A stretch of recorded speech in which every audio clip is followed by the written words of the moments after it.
This is the last chapter in the three-part series of Susanna Clarke's Jonathan Strange and Mr Norrell. I hope that you've enjoyed this and it encourages you to go and purchase this book and read for yourself. It's a wonderful, wonderful story. This is chapter 3. The Stones of York, February 1807.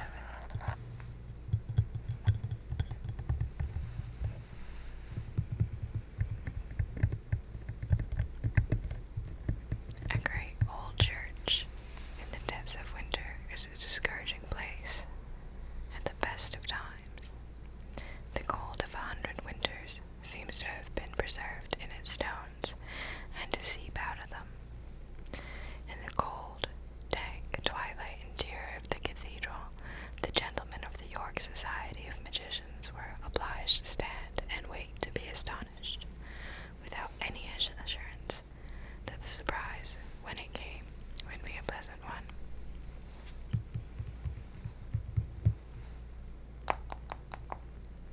Mr. Honeyfoot tried to smile cheerfully at his companions, but for a gentleman so practiced in the art of a friendly smile, it was a poor attempt.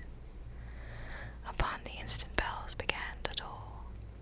Now these were nothing more than the bells of St. Michael a Belfry, telling the half-hour, but inside the cathedral they had an odd, far-away sound, like the bells of another country.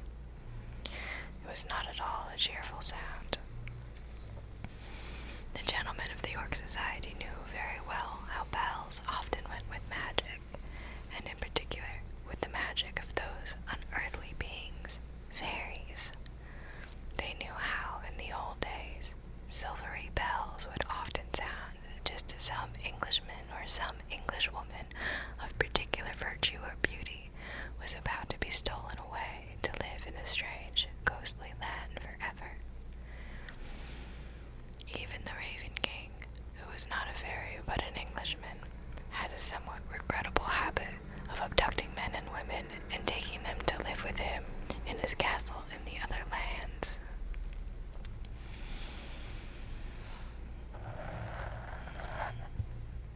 Now, how are you, or I, the power to seize by magic any human being that took our fancy, and the power to keep that person by our side forever? And had we the world to choose from, then I dare say our choice might fall on someone a little more captivating than a member of the learned society of York magicians. But this comforting thought did not occur to the gentlemen inside York Cathedral, and several of them began to wonder how angry Dr. Foxcastle's letter had made Mr. Norrell, and they became seriously frightened. As the sounds of the bells died away, and a voice began to speak from somewhere high above, in the gloomy shadows above their heads, the magicians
voice was speaking. Once Mr. Secundus thought he heard a word that sounded like maleficent, and another time into fiercy, a Latin word meaning to kill.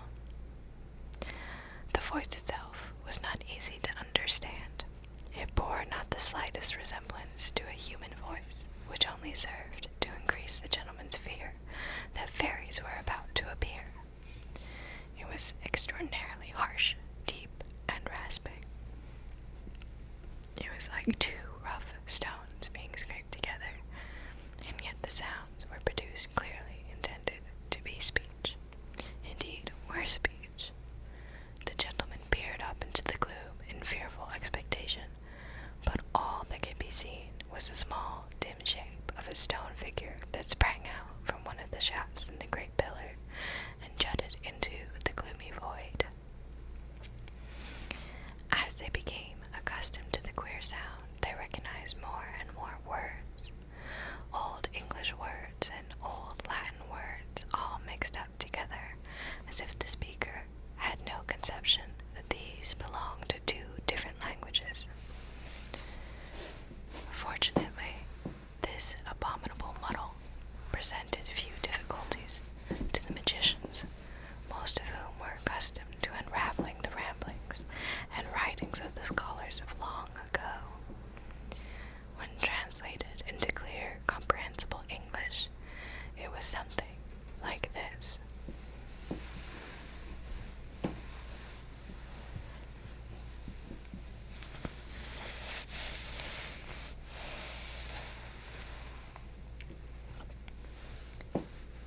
Long, long ago, said the voice, 500 years ago or more, on a winter's day at twilight, a young man entered the church with a young girl with ivy leaves in her hair.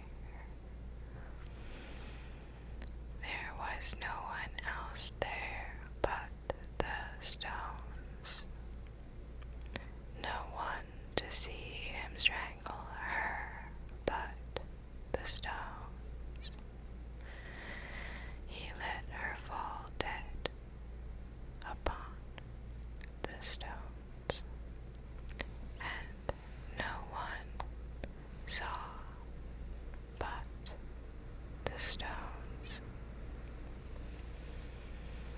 He was never punished for his sin because there were no witnesses but the stones. The years went by, and whenever the man entered the church and stood among the congregation, the stones cried. This was the man who had murdered the girl with the ivy leaves wound in her hair. But no one ever heard us. We know where he is buried, in the corner of the south transept. Quick, quick, fetch picks, fetch shovels, pull up the paving stones, dig up his bones, let them be smashed with the shovel, dash his skull against the pillars and break it. Let the stones have vengeance too. It is not too late. It is not too late.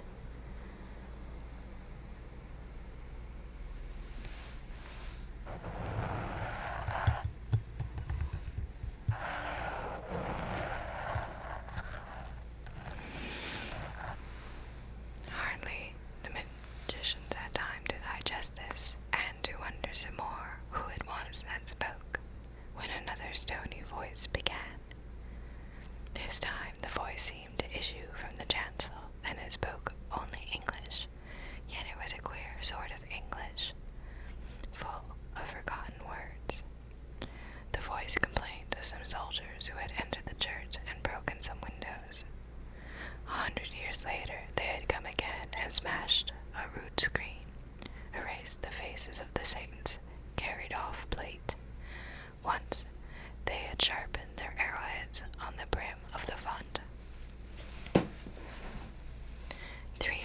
hours later, they had fired their pistols in the chapter house.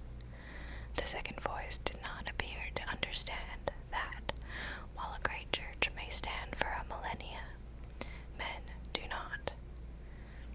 They delight in destruction, it cried, and they themselves deserve only to be destroyed.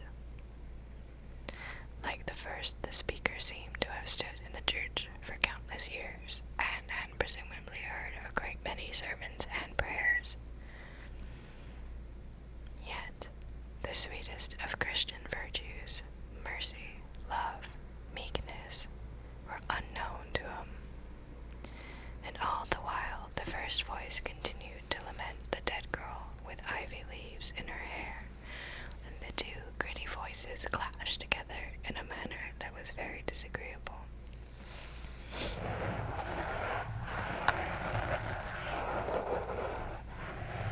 Mr. Thorpe, who was a valiant gentleman, peeped into the chancel alone to discover who it was that spoke.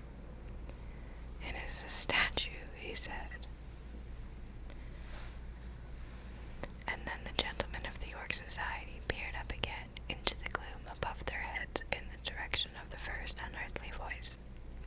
And this time, very few of them had any doubts that it was the little stone figure that spoke, for as they watched, they perceived its stubbly stone arms that waved about it in distress. Then all the other statues and monuments in the cathedral began to speak, and to say in their stony voices all that they had seen in their lives. And the noise was, as Mr. Secundus later told Mrs. Pleasance, beyond description. For your cathedral had many little carved people and strange animals that flapped their wings. Many complained of their neighbors, and perhaps this is not so surprising, since they had been obliged to stand together for so many hundreds of years.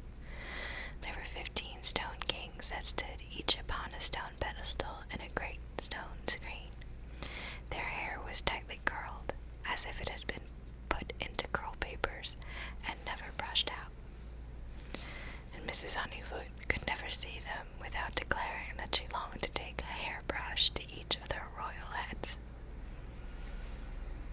From the first moment of their being able to speak, the kings began quarreling and scolding each other, for the pedestals were all of a height, and kings, even stone ones, disliked above all things to be made equal to others. There was besides a little group of queer figures with linked arms that looked out with stone eyes from atop an ancient column. As soon as the spell took effect, each of these tried to push the others away from him, as if even stone arms began to ache after a century or so, and stone people begin to tire of being shackled to each other.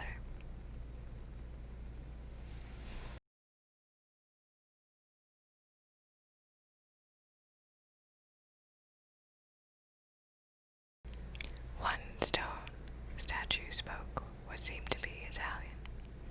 No one knew why this should be, though Mr. Secundus discovered later that it was a copy of a work by Michelangelo. It seemed to be describing an entirely different church, one where vivid black shadows contrasted sharply with brilliant light. In other words, it was describing what the parent statue in Rome could see. Mr. Secundus was pleased to observe that the magicians, though very frightened, remained within the walls of the church. Some were so amazed by what they saw that they soon forgot their fear entirely, and ran about to discover more and more miracles, making observations, writing down notes with pencils in little memorandum books, as if they had forgotten the perfidious document from which today that would prevent them from studying magic. For a long time the magicians of York, soon alas to be magicians no more, wandered through the aisles and saw marvels,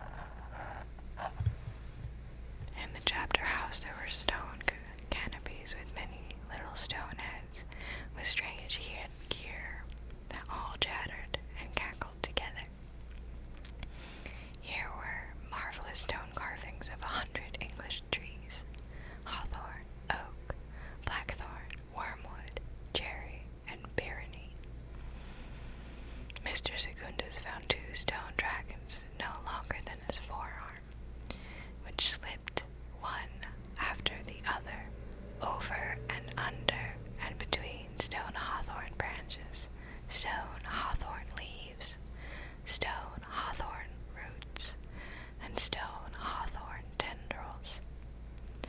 They moved, it seemed, with as much ease as any other creature, and yet the sound of so many stone muscles moving together under a stone skin that scraped stone ribs, that clashed against a heart made of stone,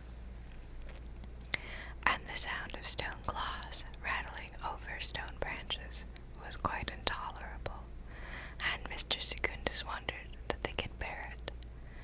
He observed a little cloud of gritty dust, such as attends the work of a stone cutter, that surrounded them and rose up in the air, and he believed that if the spell allowed them to remain in motion for any length of time, they would wear themselves away to a sliver of limestone. Stone leaves and herbs quivered and shook as if tossed in the breeze, and some of them so far emulated their vegetable counterparts as to grow.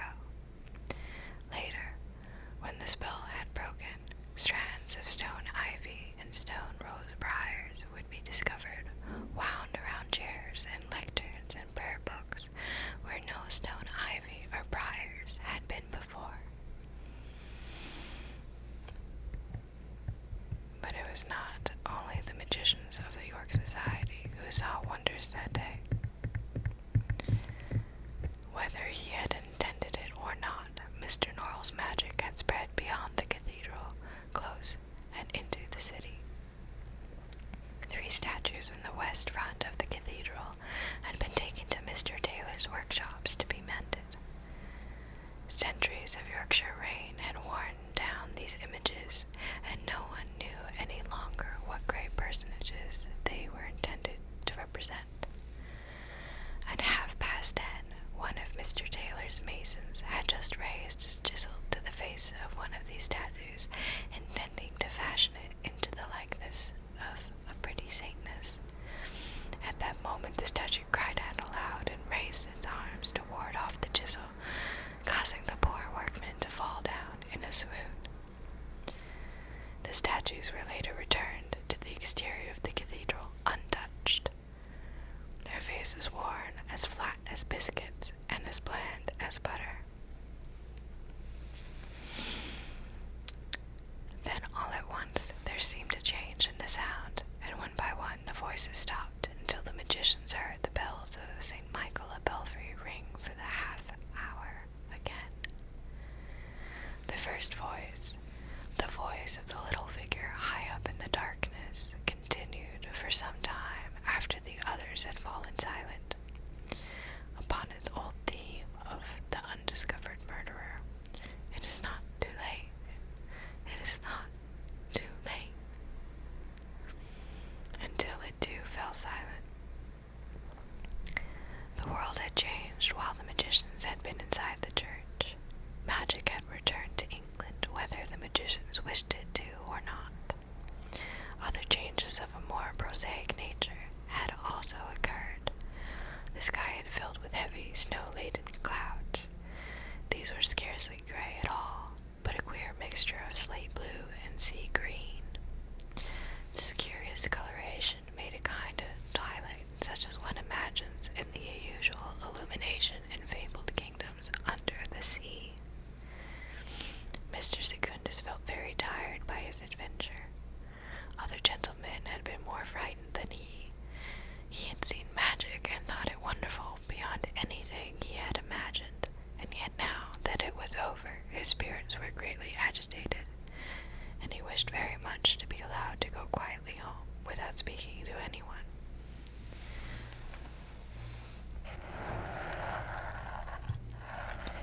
While he was in this susceptible condition, he found himself halted and addressed by Mr. Norrell's man of business. "I believe, sir," said Mr. Childermass, "that the society must now be broken up. I am sorry,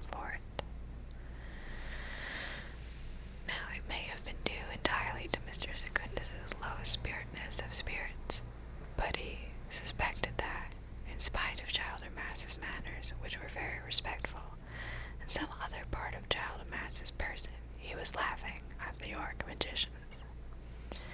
Childermass was one of that uncomfortable class of men whose birth is lowly, and who are destined all their lives to serve their betters, but whose clever brains and quick abilities make them wish for recognition and rewards far beyond their reach. Sometimes, by some strange combination of happy circumstances, these men find their own path to greatness, but more often, the thought of what might have been turns them sour. They become unwilling servants and perform their tasks no better, or worse, than their less able fellows. They become insolent, lose their places, and end badly. I beg your pardon, sir, said Childermass, but I have a question to put to you. I hope you will not think it impertinent, but I would like to know if you ever looked into a London paper. Mr. Secundus replied that he did. Indeed, that is the most interesting. I myself am fond of a newspaper, but I have a little leisure for reading, except such books as come my way in the course of my duties for Mr. Norrell. And what sort of thing does one find in a London paper nowadays? You will excuse my asking, sir. Only Mr. Norrell, who never looks at a paper of any sort, puts the question to me yesterday, and I did not think myself qualified to answer it. Well, said Mr. Secundus, a little puzzled, there are all sorts of things. What did you wish to know?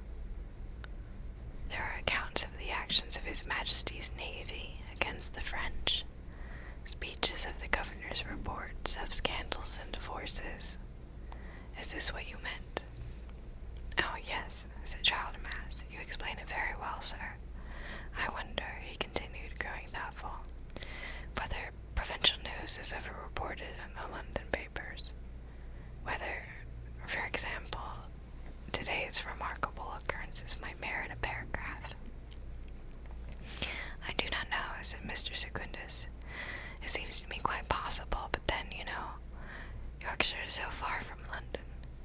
Perhaps the London editors will never get to hear of what has happened. Ah, said Childermass, and then was silent. Snow began to fall. A few flakes at first, then rather more than a few, until 1,000,000 little flakes were drifting down from a soft, heavy greenish-gray sky. All the buildings of York became a little fainter, a little grayer, all in the snow. The people seemed a little smaller. The cries and shouts, the footsteps and hoofsteps, the creaks of carriages and the slammings of doors were all a little more distant. And all these things became somehow less important until all the world contained was falling snow, the sea-green sky, the dim gray ghost of York Cathedral, and Childermass. And all this time Childermass said nothing. Mr. Secundus wondered what more he required. All his questions had been answered, but Childermass waited and watched Mr. Secundus with his clear, queer black eyes, as if he were waiting for Mr. Secundus to say one more thing, as if he fully expected that Mr. Secundus would say it. Indeed, as if it were nothing in the world were more certain. If you wish, said Mr. Secundus, shaking the snow from his cape, I can remove all the uncertainty from the business. I can write a letter to the editor of the Times informing him of Mr. Norrell's extraordinary feats. Ah, that is generous indeed, said Childermass. Believe me, sir, I know very well that not every gentleman would be so magnanimous in defeat. But it is no more than I expected, for I told Mr. Norrell that I did not think there could be a more obliging gentleman than Mr. Secundus.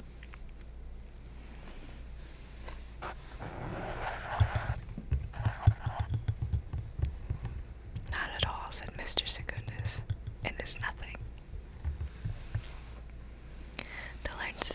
of York Magicians was disbanded, and its members were obliged to give up magic, all except Mr. Secundus.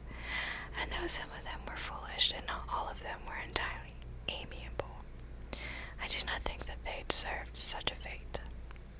For what is a magician to do who, in accordance with a pernicious agreement, is not allowed to study magic? He idles about his day after day, disturbs his niece or wife or daughter at her needlework, and pesters his servants with questions about matters in which he never took an interest before, all for the sake of having someone to talk to, until the servants complain of him to their mistress. He picks up a book and begins to read, but he is not attending to what he reads, and he has got to page 22 before he discovers it is a novel, the sort of work which above all others he most despises, and puts it down in disgust and asks his niece or wife or daughter 10 times a day what o'clock it is, for he cannot believe that time can go so slowly, and he falls out with his pocket watch for the same reason. Mr. Honeyfoot, I am glad to say, fared a little better than the others. He, kind-hearted soul, had been very much affected by the story that the little stone figure high up in the dimness had related, and it carried the knowledge of a horrid murder in its small stone heart for centuries. He remembered the dead girl with the ivy leaves in her hair when no one else did, and Mr. Honeyfoot thought that this faithfulness ought to be rewarded. So he wrote to the dean, to the canon, to the archbishop, and he made himself very troublesome until these important personages agreed to allow Mr. Honeyfoot to dig up the paving stones of the south transept. And when this was done, Mr. Honeyfoot and the men he had employed uncovered some bones in a leaden coffin, just as the little stone figure had said that they would.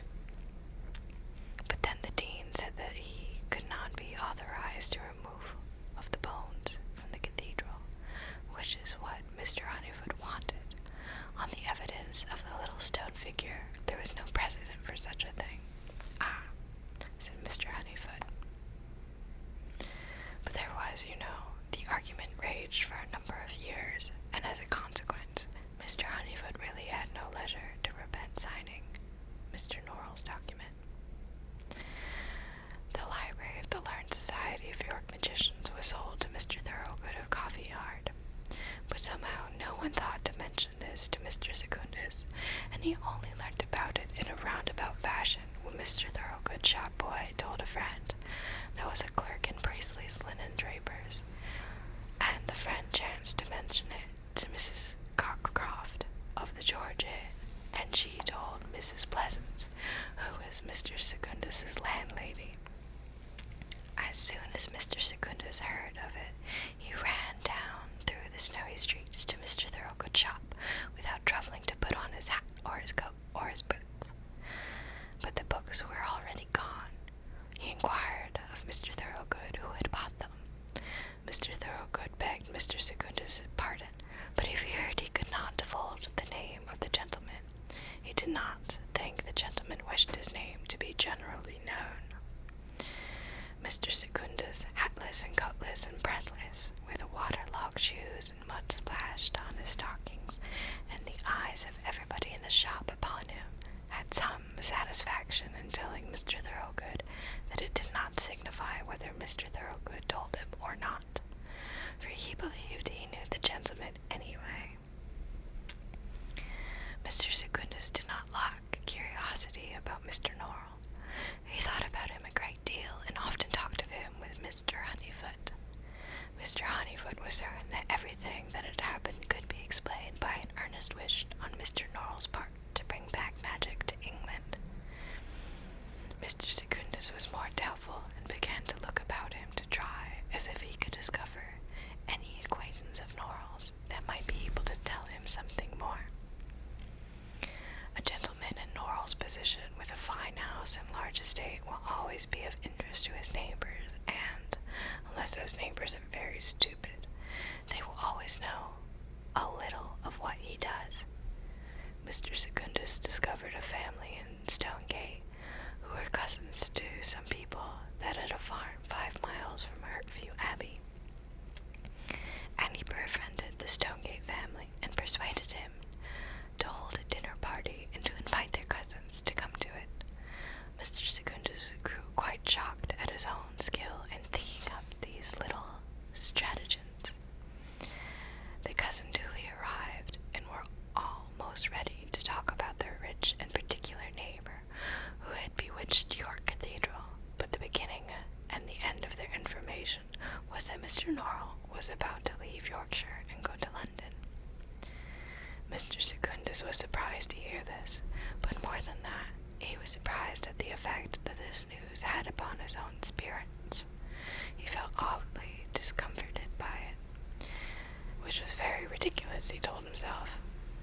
Norrell had never shown any interest in him or done him the least kindness.